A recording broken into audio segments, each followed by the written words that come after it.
Hi, this is Don Crowther with a video about strategic plans, and I want to start by asking you a really key question.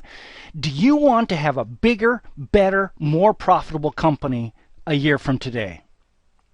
If you do, let me show you a few facts. The facts state that small businesses that strategically plan tend to have a higher sales growth, return on assets, profit margins, and employee growth. And there's the source down there in the bottom corner. The facts say that small businesses that strategically plan tend to be innovative and achieve international growth.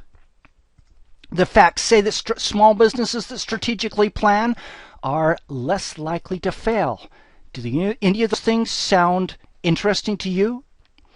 All of these can be summarized by a key statement. It says, of all the contrasts between the successful and unsuccessful businesses, or between the leader and the follower, the single most important differentiating factor is strategy. But here's the challenges. Most companies don't strategically plan.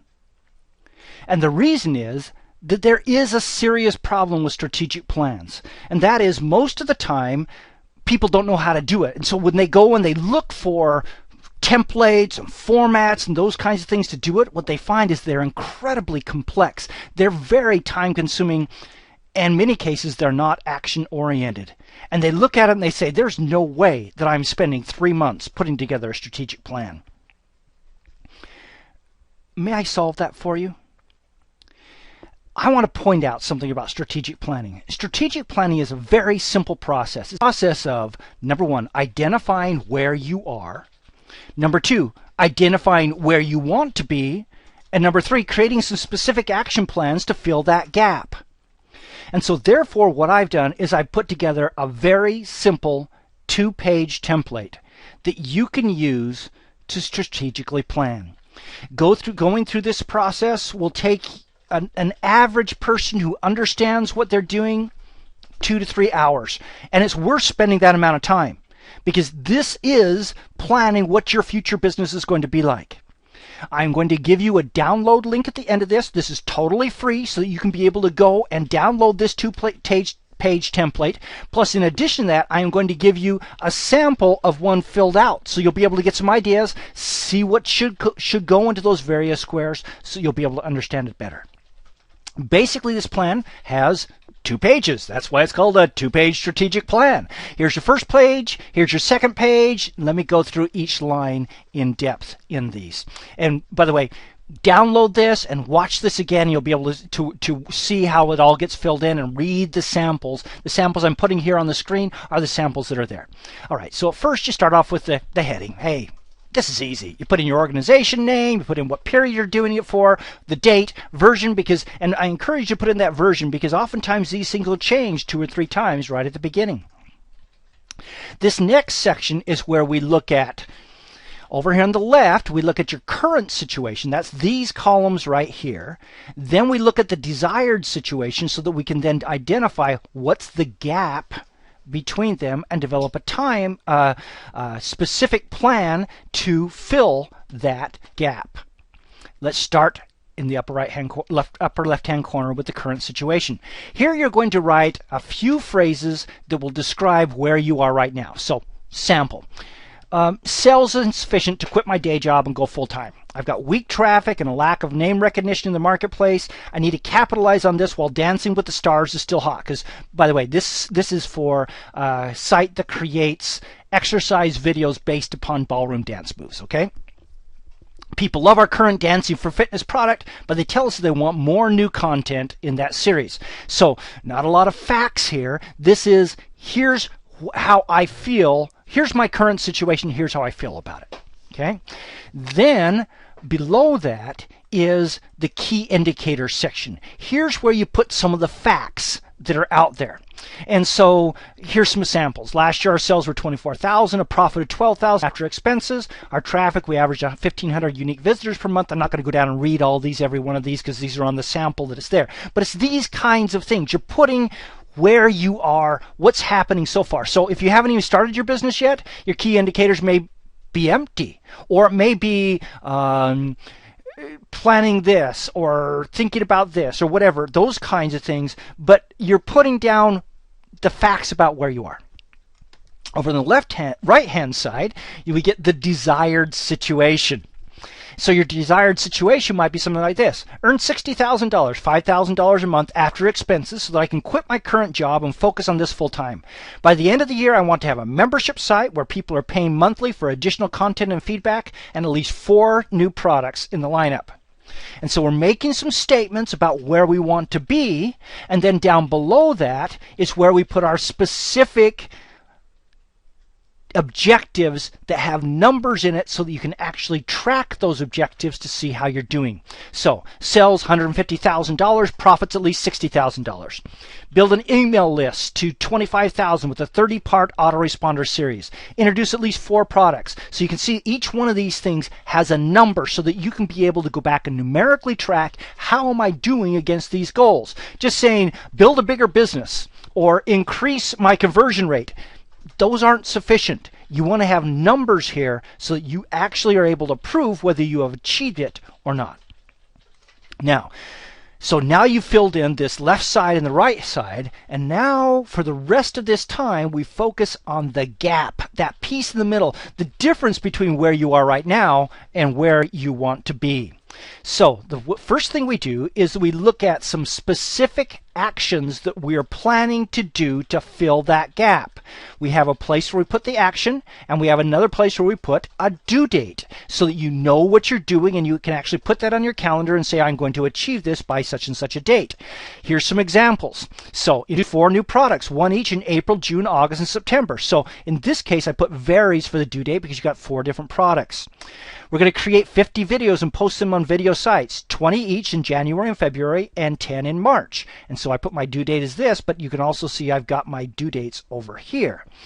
Create my email autoresponder incorporating the videos produced. I'm going to do that in January and March. So you can see I'm doing very specific things. Run split tests on web pages to increase conversion. Develop a free course, offer as an opt-in incentive and to affiliates. So I've got specific things that will help me to achieve those objectives of making that amount of money or whatever it was that you put down for objectives.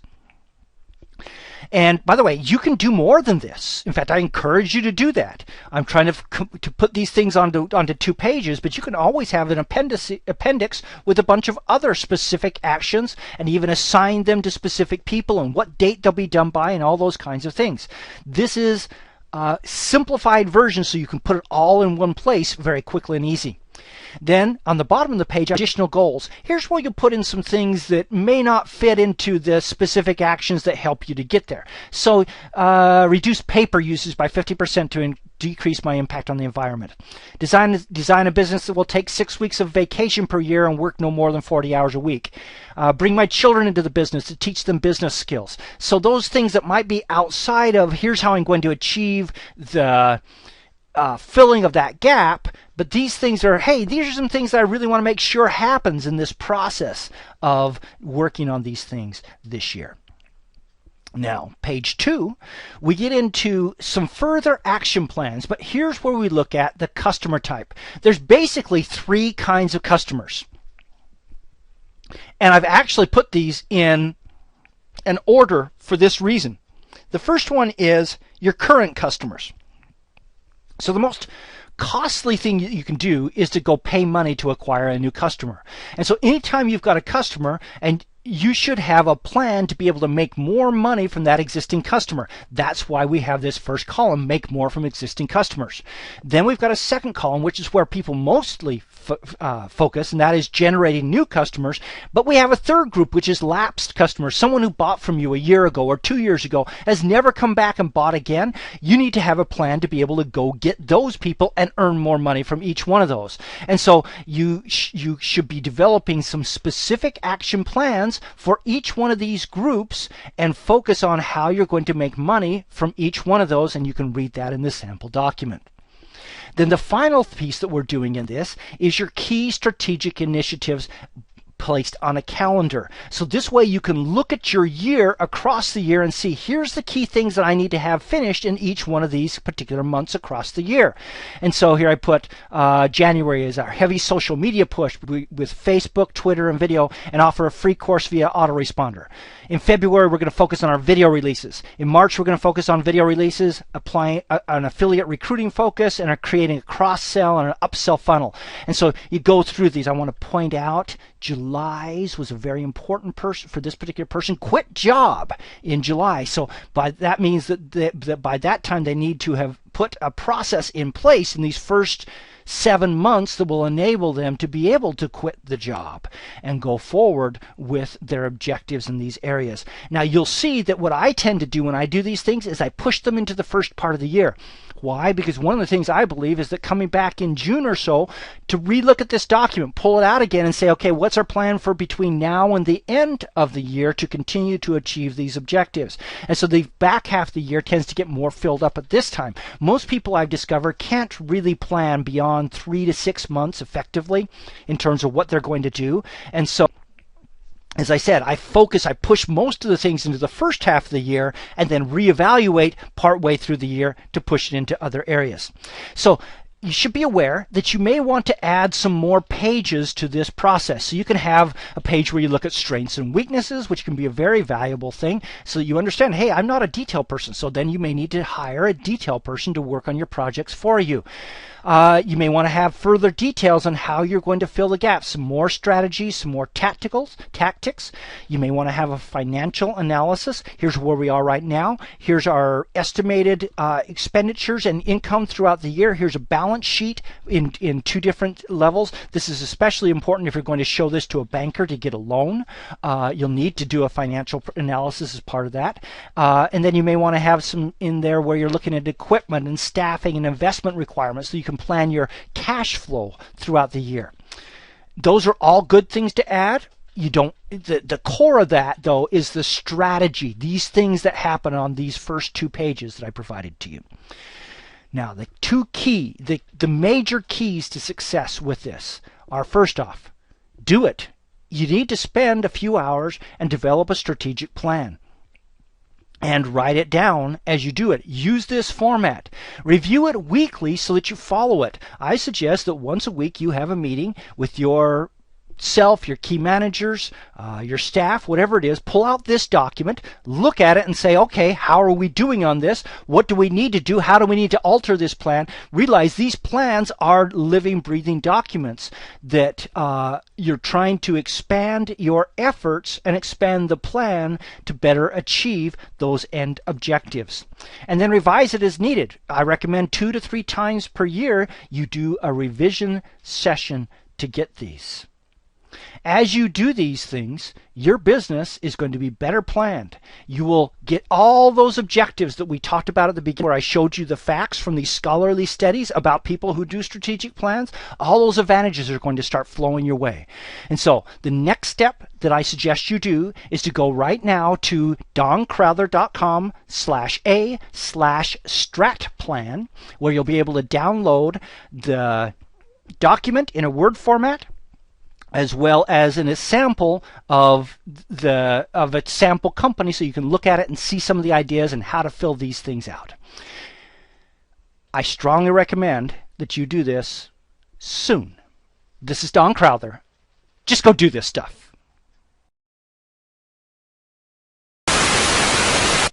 Hi, this is Don again with a special offer just for you. If you would like to get more free social media and internet marketing tips just like this, visit www.doncrowther.com and sign up for the free newsletter there.